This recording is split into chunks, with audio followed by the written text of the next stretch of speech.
ស្ដីបងប្អូនទាំងអស់គ្នាថ្ងៃនេះខ្ញុំនឹងមានមុខម្ហូបមួយទៀតហើយដែលយកមក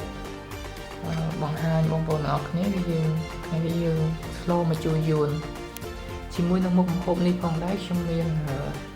ឡាយយើងមានម្នាស់បន្លាចហើយសណ្តែកបណ្ដុះប៉េងប៉ោះហើយយើងមានជីវែងនិងម្អមផងដែរត្រីយើងប្រើត្រីទក់ត្រីនេះទម្ងន់កន្លះគីឡូ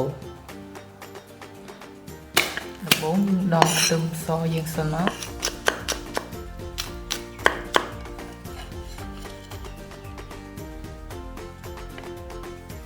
ឡាយយើងហាន់ជាមូលមក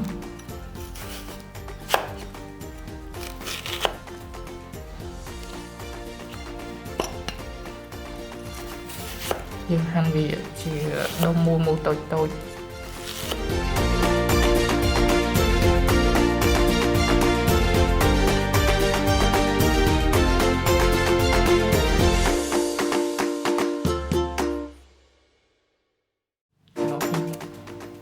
កាត់វាមក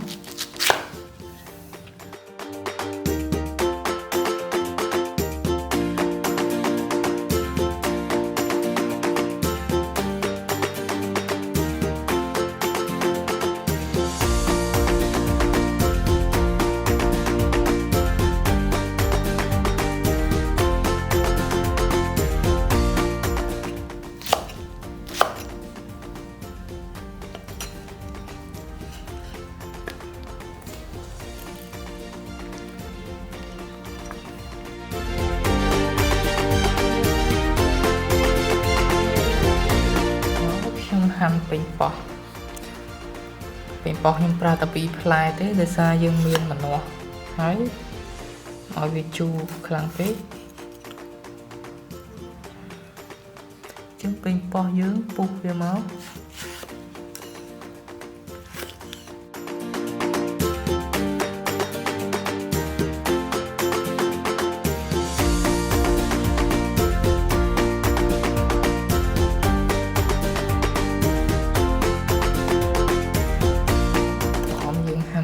ស្លឹកជីអញ្ចឹងយើងហាន់វាកង់តូចមកហើយវាឈ្ងុយ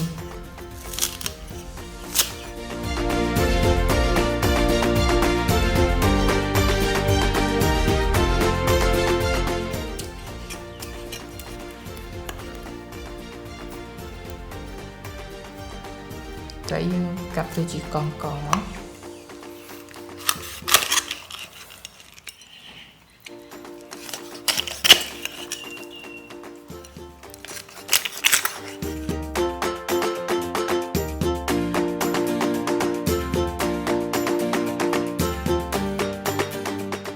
ឥឡូវទាំងបន្លែទាំងសាច់ខ្ញុំធ្វើហើយ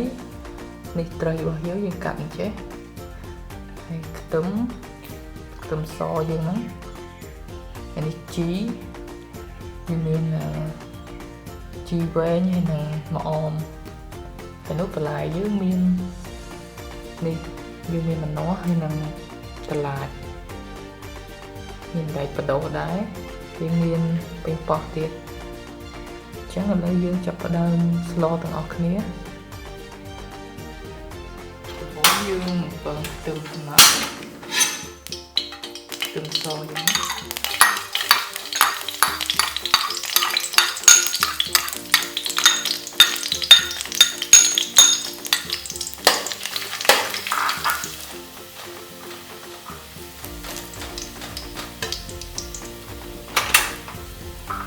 យើងពងវាតតែឡើងក្រហមឈ្ងុយយ៉ាងមកហើយយើងដួសវាទុកសិន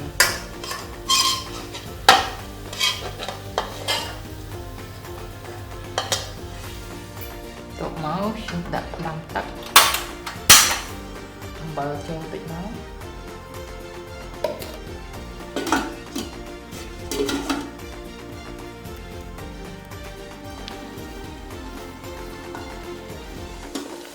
ដល់ទឹកយើងពុះហើយពេលទឹកយើងពុះហើយយើងបង់ត្រីចូល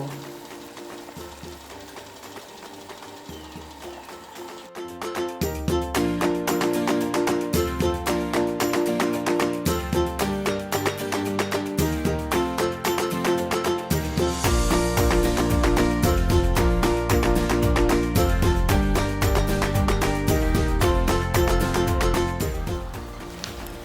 ទៅពេល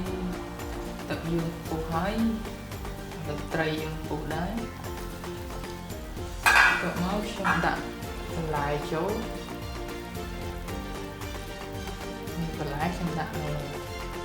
ម្នាស់ហើយនឹងបន្លែចូលសិនព្រោះវារឹងវាក្រវាខប់ផុយចឹងដាក់ចូលមុនចូលមក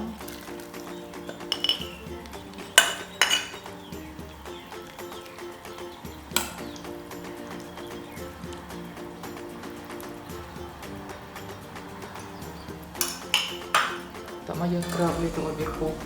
ទៀតសិន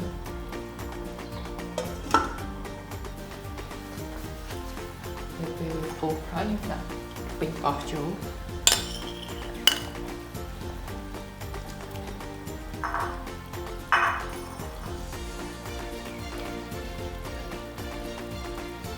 បដកចូលដែរ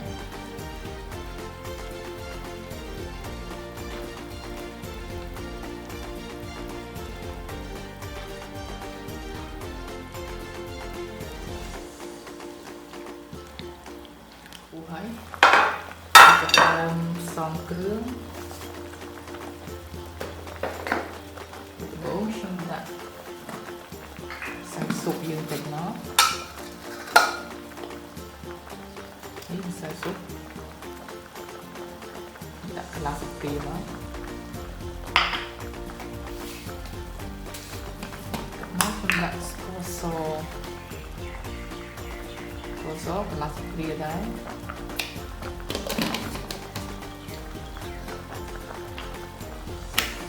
ទឹកត្រី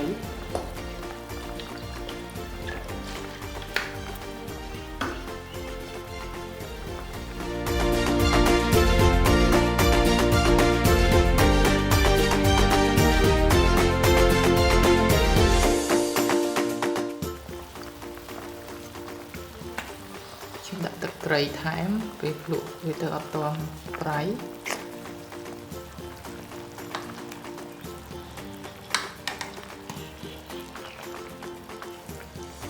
មកយើងអាចភ្លក់វាឲ្យប្រៃល្មមតាមចូលចិត្ត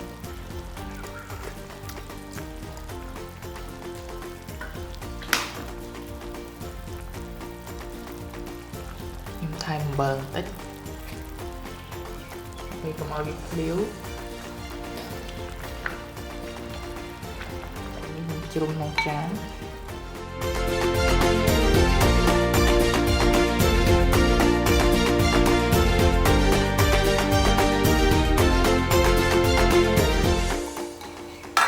វាđã chuaល្មមហើយដាក់ខ្ទឹមចូលខ្ទឹមដែលយើងប៉ូមុនណា